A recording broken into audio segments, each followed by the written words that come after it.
Hey, folks, good morning. This is Cornelius Neal here. Welcome to the Week 0 edition of KBL Game Day right here on Idabel's First 96.7 KBEL. Joining us in the studio this morning, we got Idabel head football coach, Coach Kincaid, and I'd like to welcome him aboard. Thanks for joining us this morning. It's a little later than we'd like to have it, but hey, it's good to have you on here. First thing I want to ask you about was the process of you being hired as the head football coach. I know you had to apply and interviews and things of that nature. How did walk us through how that occurred? I know you've been an assistant for a few years here at Idabel, but kind of just walk us through that process of being named head coach, if you don't mind. Yes, sir. So the process for me was, I wouldn't say stressful, but, it was something new. And it was something I was very much looking forward to doing. I love the area, love the kids, love the school district. And, going through that process was new for the most part. Having an interview in front of, a few people, a few important community members, school board people, it was interesting to say the least. I learned a lot throughout that process. And, thankfully, Dr. Bryan, Superintendent Dr. Bryan and Principal Ms. Mosley, and a few members of our school board, trusted me to do this job, and I'm thankful to be in this position and blessed. All right. Next, who do you have for your assistant coaches? I know a lot of folks here locally are not aware of who your assistants are. All righty. Well, I'll start off our defensive coordinator. Defense coordinator is Jalen Freeman, a young guy out of Dallas, Texas. Played at Cedar Hill High School. He's coached the last few years at Seagoville, Texas, at Seagoville High School. He's been the secondary coach there. He's our defensive coordinator this year. Brings a lot of energy, detail-oriented, very all about his effort. Swarming to the football. That's our mindset defensively, swarm to the football. He brings a lot of energy. Next guy I'll talk about is Michael Mason, our strength and conditioning coach, our special teams coordinator, D-line and O-line coach. Coach Mason brings 30-plus years from experience from Texas, South Dakota, Nebraska. I mean, he's been everywhere, and he's been a head coach, defense coordinator.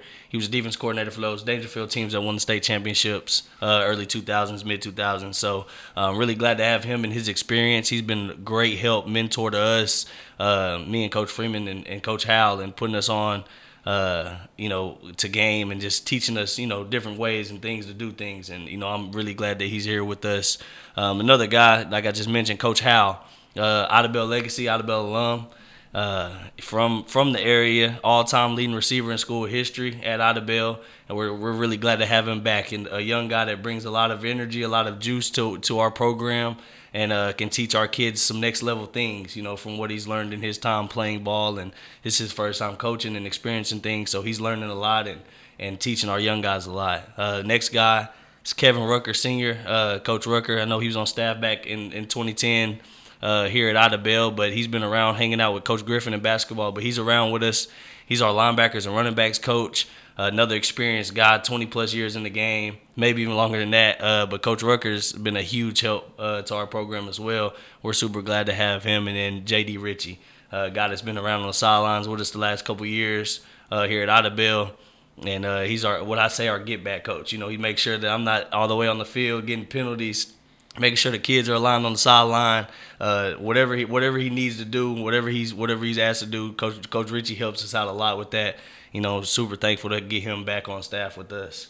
Yeah, JD's also a classmate of mine. We played together here at Idabel High School, so very familiar with him. And once you got hired, I know over the summer you took your line to a lineman camp, correct? Yes, sir. We took them to Grand Saline, Texas, to compete in a lineman challenge where they did various challenges and drills and things of that nature, and it was a big shocker to them. It was 2As and 3As in Texas, or 2A through 4A in Texas schools for the most part, and we were the only one from Oklahoma, and we came down and we competed very well. Our linemen got to see what linemen look like in Texas around our school size, and what it takes to really compete at the next level, what we're trying to preach to them. Okay. How has preseason camp gone so far leading up to the season opener today? Camp's gone good. I'm super excited about what our kids have learned and bought in into and developed. Our biggest thing that I've been preaching about and happy about is our program numbers. We're sitting about 63 kids right now on the high school program alone, and those kids have just bought in and learned. They're like sponges. They're soaking all the information up, offensive, defensive, special teams. They're getting it all done, and they're learning. And so that's what a lot of it was just learning and getting familiar with everybody and building that camaraderie. Yeah, 63. That's a great number. Or is everybody going to be able to dress out, or how's that going to work? No, sir. We have 54 uniforms, and so there will be quite a few kids that won't be able to dress out each week. And those younger guys that might not be quite ready to play on Friday nights, they'll be competing for those jobs and those jerseys on scout team throughout the week. So we're really excited that we're creating some competition with our younger guys and having them compete for those Friday night spots to stand on the sideline and wear that uniform and hopefully get in the game.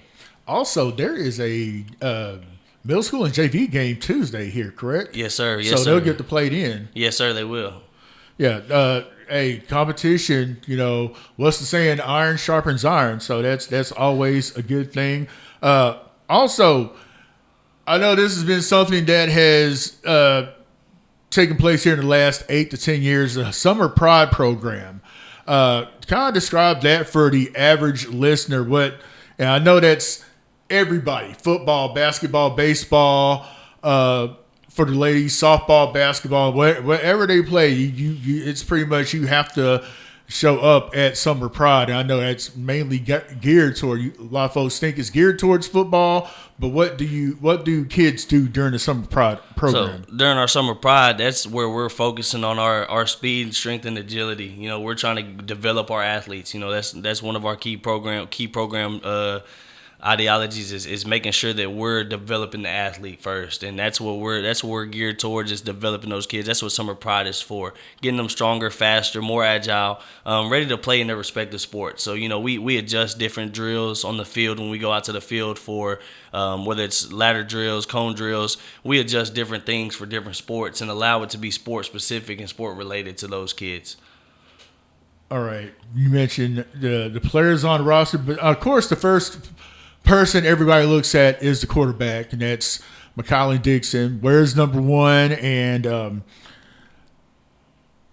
he hasn't had a chance to play a whole lot of quarterback since his days at Idabel Middle School, but I'm aware of what he can do offensively as far as running the ball. But could you talk more about what he's going to be able to bring to the Warriors offensively, both running and throwing the ball? I know he has a good arm as well. Yes, sir. So McCollin's biggest thing is his intelligence, his IQ.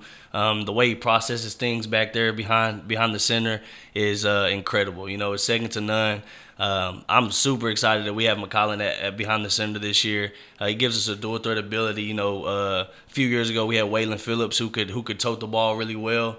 And so to kind of get back to a little bit of quarterback run game, add that into the mix again, and being able to, Mac, for him to showcase his arm a little bit. A lot of people see his size and stature and, don't think he may not have an arm, but he can throw a hash to sideline, opposite hash to sideline at any point in given time. So.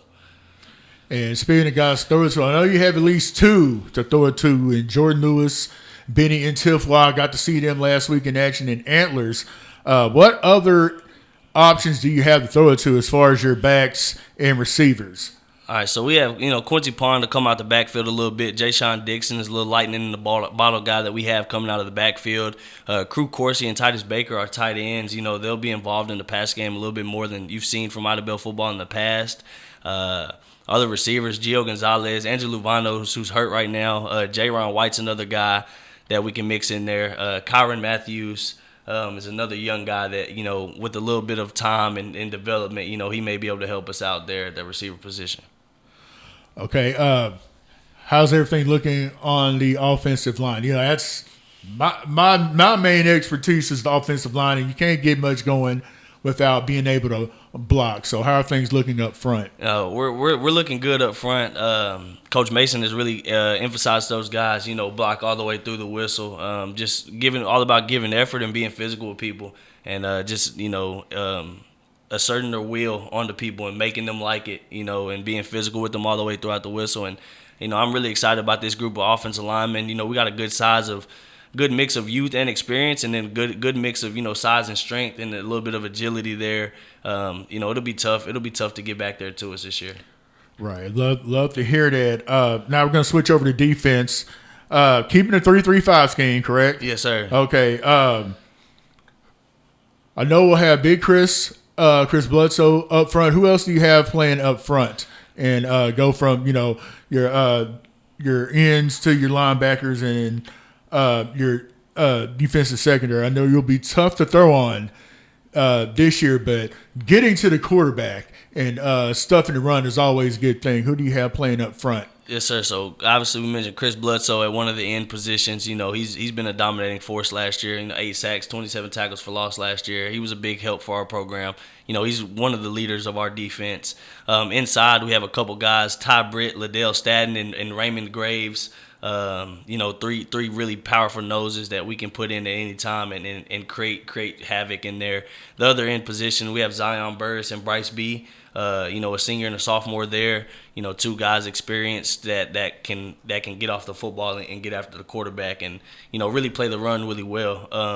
At the linebackers positions, we have about 5 or 6 guys there with Quincy Pond leading the way there. Crew Corsi right behind him with Titus Baker right there in that 3-3 stack. Davion Bird, Angelo Luvano, backing them up. Our center, Sergio Torres, plays a little backer. Tayan McDaniel plays a little bit backer for us. We have a plethora of guys that we can put in there and get the job done.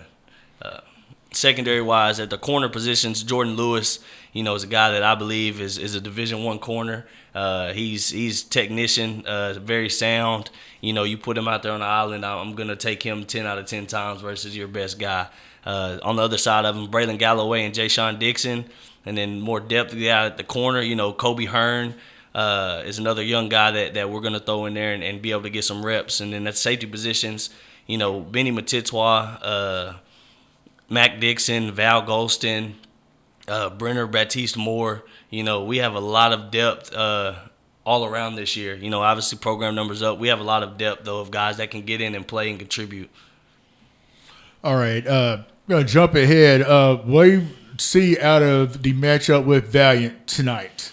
Valiant's a physical football team. They want to run the ball downhill and get their big back going, and they're a very physical football team. So we're going to match their physicality and out physical them, and we're going to do what we need to do to win the game, and take advantage of some spots that we see with them. They're a great football team, and they're ranked top 10 in their class respectively. And I'm excited for this matchup. It'll be a good one. Yep, definitely. Spearheaded by the running back Kenny Golston. He signed with the University of Idaho. Big, strong back. Gotta definitely catch him at the line of scrimmage and get him down. Maybe knock him down for loss of yardage. That's always a good thing. The quarterback, the Dory's kid. He's a good runner. And think they have a guy to throw it to. So it's definitely going to be an exciting atmosphere tonight at Bulldog Stadium in Valliant. We're going to get you out of here with this. Here's one chance to talk with Warrior Nation, give you a chance to pump up the bass and have everybody come out tonight. And any final words for Warrior Nation? Yeah, Warrior Nation, man. I just want to say thank you. We appreciate you guys for all you guys do for us and show up for us. Continue to show up and support these kids. They always like it when you guys are out there supporting them. Positivity is always key. We always know it's not always going to be, roses and peaches, but mistakes are going to happen, and it is what it is. We'll focus on the next play, next day in life. Next play mentality. Just keep showing up for our kids. Keep being there. Keep supporting Warrior Nation. We love you guys. Anything we can do for you guys out in the community. Whatever we can do for your businesses, whatever it may be, we're here for you guys, and hopefully you guys are here for us. Don't forget, folks, tonight kickoff at 7:30 live at Bulldog Stadium in Valliant. We'll have pregame at 6:30, maybe a little later than that. No, actually, our pregame will start at 7. You'll hear this interview again, and we'll post everything on the K-Bell Sports Facebook page. So, take your time getting over to Valliant. in the event that you haven't been to Valliant in a while, the stoplights are up and running now. And, hey, check out what they have going on. There are a couple of new places to eat at. And we'll definitely see you out there tonight.